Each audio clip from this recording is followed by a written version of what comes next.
SPN news आवाज नाशिकचा।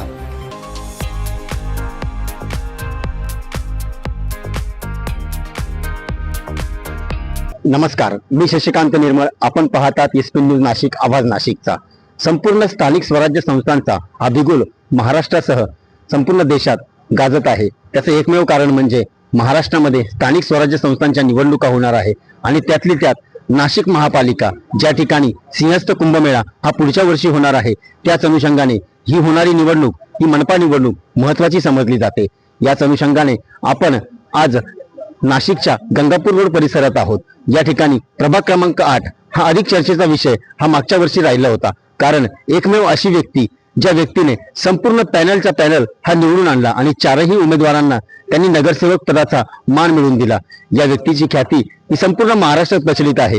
निश्चितच निष्ठावंत शिवसैनिक म्हणून त्या व्यक्तीची ख्याती आहे आणि निश्चितच कुठलेही राजकीय पद नसताना प्रशासकीय राजवटीत देखील ते व्यक्ती काम करते। त्या व्यक्तीबद्दल आपण आज जाणून घेणार आहोत। त्या व्यक्तीचं नाव आहे विलास अण्णा शिंदे।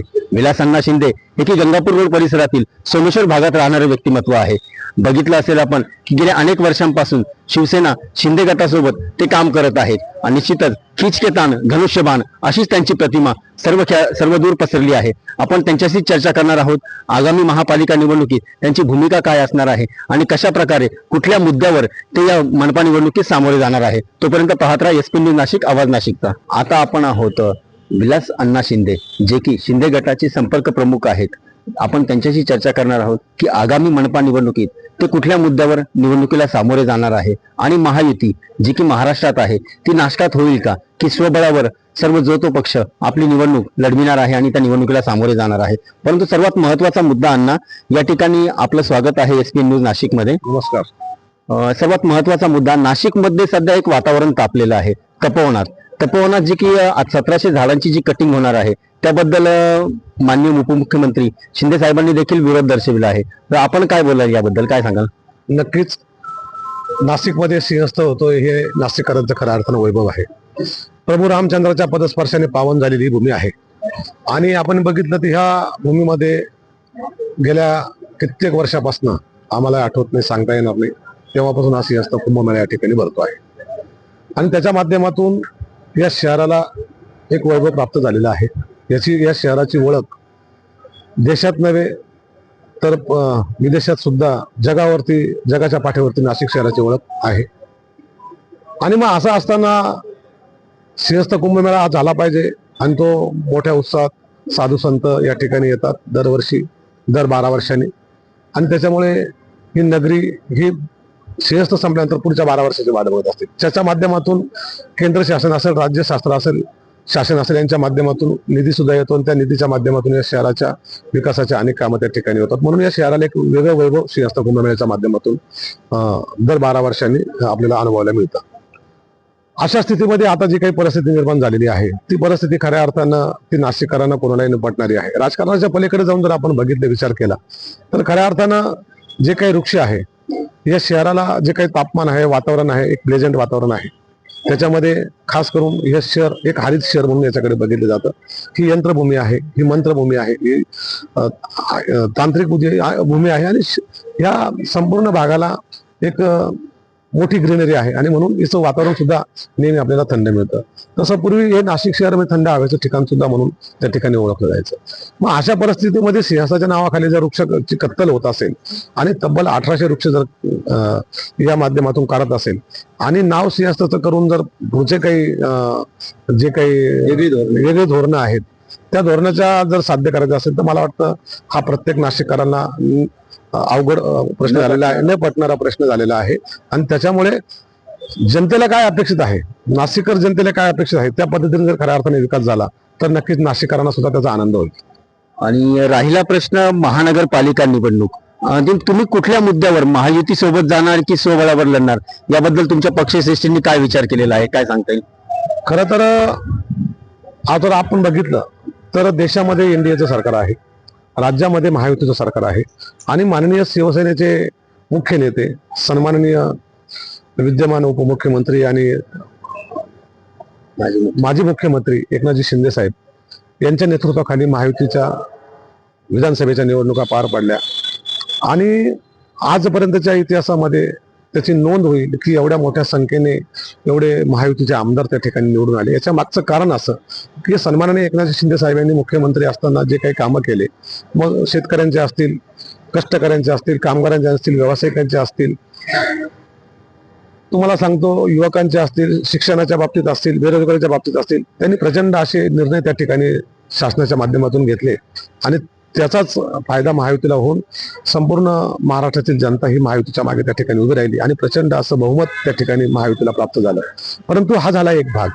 आणि परंतु त्यानंतर जर आपण बघितलं तर ज्यांच्या जीवावरती निवडणुका होतात ते कार्यकर्ते जर आपण बघितलं, विधानसभा असेल, लोकसभा असेल, कुठल्याही निवडणुका ह्या कार्यकर्त्यांशिवाय होत नाही.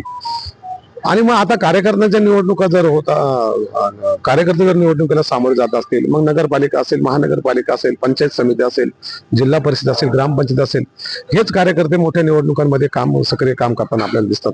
आणि कार्यकर्त्यांच्या निवडणुकीला जर तुम्ही महायुती जर तोडत असाल तर मला वाटतं हा कार्यकर्ता कुठल्याही पक्षाचा असू द्या, हा कार्यकर्ता होणारा अन्याय असेल.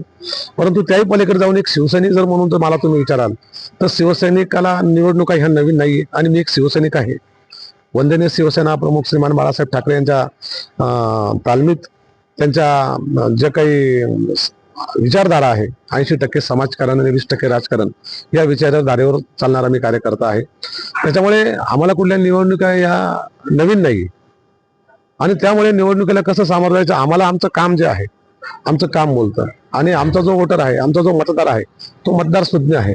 तो मतदार ह्या स्थानिक लेवलच्या ज्या निवडणुका आहे, या स्थानिक लेवलच्या निवडणुका जर आपण बघितल्या तर यामध्ये मला वाटतं व्यक्तीने केलेले कामं, त्या उमेदवाराची पार्श्वभूमी, त्या उमेदवाराच्या जो काही काम करण्याची पद्धत असते, त्यांनी जे काही माणसं जोडलेले असतात, त्याच्यावरती खऱ्या अर्थाने या निवडणुका होतात. आणि माझ्या प्रभागात जर म्हटलं तर तुम्ही बघितलं असेल 2017ला आणि 2012ला सुद्धा मी त्या ठिकाणी कॉर्पोरेटर म्हणून होतो. अतिशय चांगल्या पद्धतीने काम, नागरिकांना अपेक्षा असलेलं काम, नागरिकांच्या सोबत घेऊन केलेलं काम हे नागरिकांच्या समोर आहे. त्याच्याच अनुषंगाने 2017च्या ज्या निवडणुका झाल्या, नाशिक महानगरपालिकेमध्ये एकमेव प्रभाग असा आहे ज्या ठिकाणी 4ही नगरसेवक शिवसेनेचे आमच्या प्रभागातील नागरिकांनी, शून्य मतदारांनी त्या ठिकाणी निवडून दिले. आणि त्याचीच प्रतीती म्हणून आपण 5 वर्ष 2017 ते 2022 पर्यंत नागरिकांना अपेक्षित असलेलं काम, नागरिकांना सोबत घेऊन काम केलेलं आहे. आणि त्यानंतर 2022 ते 2000 आता आपलं 25 डिसेंबर म्हणजे 25 संपत आले. साधारणतः येणाऱ्या मार्च 2026ला 5 वर्ष पूर्ण होतील. म्हणजे 4 वर्ष ही प्रशासकीय राजवट, तशीच 4 वर्ष प्रशासकीय राजवट असताना सुद्धा आपण या भागामध्ये नागरिकांच्या कामाला कधी अडथळा होईल किंवा अडचण येईल असे कधी भासू दिलं नाही. जे नागरिकांनी कामं सांगितले असतील, आमच्याकडे काय आता आपण जर बघितलं सोशल मीडियाचं युग आहे. या सोशल मीडियाच्या माध्यमातून जनार्दन आपल्याला वेळेअभावी त्यांच्या काही कामं असतील, सूचना असतील, ते सोशल मीडियाच्या माध्यमातून सुद्धा त्या ठिकाणी आपल्यापर्यंत पोहोचवतात, फोनच्या माध्यमातून पोहोचवतात. जे आम्हाला नागरिकांच्या सूचना आल्या असेल त्या सूचनांचं आम्ही नम्रपणे पालन केलेलं आहे. ज्यांनी जे कामं सांगितले असेल ते आम्ही तात्काळ त्या ठिकाणी क्वालिटी वर्क, क्वालिटी सर्व्हिस. एकच मिनिट तुम्हाला थांबवेल मी या ठिकाणी. क्वालिटी आणि क्वांटिटी मध्ये जर बघितलं तर प्रभाग क्रमांक 8 मध्ये सर्व नाशिक रस्त्याच्या नावाने बूम मारतंय. म्हणजे बघितलं तर निश्चितच रस्त्यात खड्डे की खड्ड्यात रस्ता अशी परिस्थिती संपूर्ण नाशिकमध्ये झालेली आहे. परंतु हा जो प्रभाग आहे, प्रभाग 8, या ठिकाणी निश्चितच जर बघितलं तर आम्ही स्वतः या ठिकाणी आलो. रस्त्यांची जी अवस्था आहे ती निश्चितच सुंदर आहे, रस्ते चांगले आहेत. याच्या मागचं आपलं धोरण काय होतं आणि आपण कशा प्रकारे ही संकल्पना पार पाडली, याबद्दल काय सांगाल रस्त्यांबद्दल? सर्वात पहिले जर आपल्याला सांगायचं तर हा नाशिक शहरातला जर बघितलं तर हा पहिले नाशिक शहरात जे काही 23 खेडे कनेक्ट झाले त्याच्यामध्ये गंगापूर एक आनंदवली आहे. यामध्ये हा पहिले असा दुर्लक्षित भाग होता, शहराच्या बाजूला असल्या कारणाने दुर्लक्षित भाग होता, परंतु महानगरपालिकेमध्ये होता. परंतु जनता जनार्दनाच्या आशीर्वादाने 2012 साली त्या ठिकाणी नगरसेवक म्हणून मला काम करण्याची संधी मिळाली. आणि आपण जर बघितलं असेल तर सर्वात महत्वाचा मुद्दा जर आम्ही काम कुठल्या हातात घेतला असेल तर ते गंगापूर रस्ता रुंदीकरणाचं काम हातामध्ये घेतलं. आणि त्यामध्ये त्या रस्त्यासाठी 44 करोड रुपयाचा निधी नाशिक महानगरपालिकेकडनं वेळोवेळी पाठपुरावा करून त्या ठिकाणी प्राप्त करून घेतला. हा रस्ता रुंदीकरण करत असताना अनेक अडचणी पण आल्या. मग त्यामध्ये वृक्षांच्या अडचणी असेल, रस्त्यामध्ये जे काही रहदारी अडथळा ठरणारे जे वृक्ष होते त्याचाही त्या ठिकाणी अडचणी आल्या. अनेक संकटांना त्या ठिकाणी सामोरे जावं लागलं, परंतु जनता जनार्दनची साथ असल्या कारणाने त्या ठिकाणी हा रस्ता आम्ही करू शकलो. त्याचा एक पोर्शन अजून बाकी आहे. त्याच्यासाठी आता प्रशासनाकडनं 30 करोड रुपयाचा आम्ही पाठपुरावा करून तेही त्यालाही मंजुरी घेतलेली आहे. थोड्या दिवसात त्याचेही पण आता वर्क ऑर्डर सुद्धा झालेली आहे. आणि उर्वरित 9 मीटरचा जो आहे गंगापूर रस्ता रुंदीकरण हा सुद्धा लवकरच आपल्याला पूर्ण होताना दिसेल. कारण हा भाग आता झपाट्याने या ठिकाणी ह्या भागाचा परिसराचा फार मोठ्या झपाट्याने विकास होतोय. या ठिकाणी मोठमोठ्या बिल्डिंग आलेल्या आहे आणि प्रत्येकाचं आता स्वप्न झालेलं आहे का गंगापूर रोडला एक स्वतःचं हक्काचं घर असावं.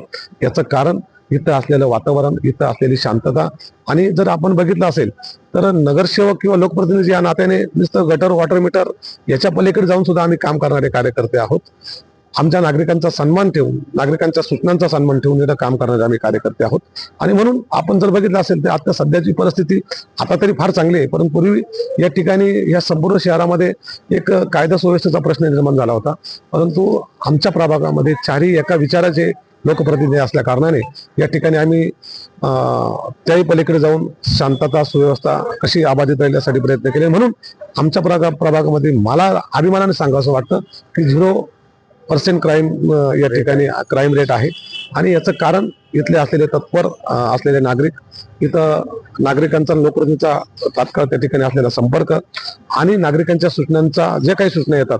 कारण पोलीस प्रशासन त्यांचं काम करतं, मनपा प्रशासन त्यांचं काम करतं, परंतु त्याही पलीकडे जाऊन एक नागरिक म्हणून आपलं जे काही कर्तव्य आहे की कुठं काही चुकीचं होतंय त्या गोष्टी जर आपण तात्काळ प्रशासनाला कळवल्या, पोलीस लोकप्रतिनिधीला कळवल्या आणि त्याही लोकप्रतिनिधी जर तात्काळ त्याच्यावरती प्रामाणिक भावना त्याची ठेवून त्याच्यावरती जर उपाययोजना करायचं ठरवलं तर नक्कीच शक्य होतं.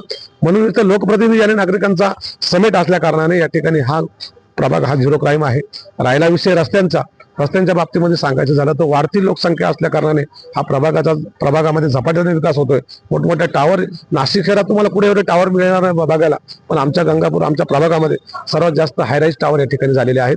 याचं कारण इथे असलेले जे काही महानगरपालिकेच्या माध्यमातून सुखसुविधा पुरवण आहे त्याच्यामध्ये आम्ही प्रथम त्याला त्या ठिकाणी प्राधान्य देतो, नागरिकांच्या सूचनांना प्राधान्य देतो. आणि म्हणून या ठिकाणी एक चांगलं असं वातावरण तयार झालेलं आहे.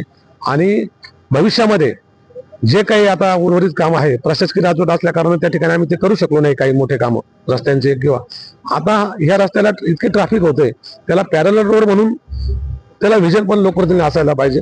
आम्ही कॅनल रोड जो आहे तो 24 मीटरचा तो सुद्धा आम्ही त्या ठिकाणी मंजूर करून घेतलेला आहे. आणि लवकरच त्या 24 मीटर रस्त्याचं काम सुद्धा त्या ठिकाणी सुरू होईल. परत आमचा जो काही आसाराम म्हणजे जो बापू ब्रिज आहे तिकडनं सुद्धा एक साधारणतः 24 मीटरचा रस्ता आहे, तो सुद्धा रस्ता आता त्याचं काम सुद्धा सुरू झालेलं आहे. म्हणजे गंगापूर रोड होणारी ट्रॅफिक ही डायव्हर्ट होऊन जाईल. ज्या व्यक्तीला शहरात जायचं असेल तिकडच्या जवळ असलेल्या रस्त्याने तो जाऊ शकतो, कॅनलच्या रस्त्याने सुद्धा तो जाऊ शकतो. आणि म्हणून म्हणून त्याच्यामुळे या ठिकाणी मोठमोठे एज्युकेशन हब्स आहेत, या ठिकाणी मोठमोठे मॉल्स आहेत, या ठिकाणी अनेक यशवंतराव चव्हाण मुक्त विद्यापीठ आहे. आणि हा प्रमुख रस्ता आहे शहराचा.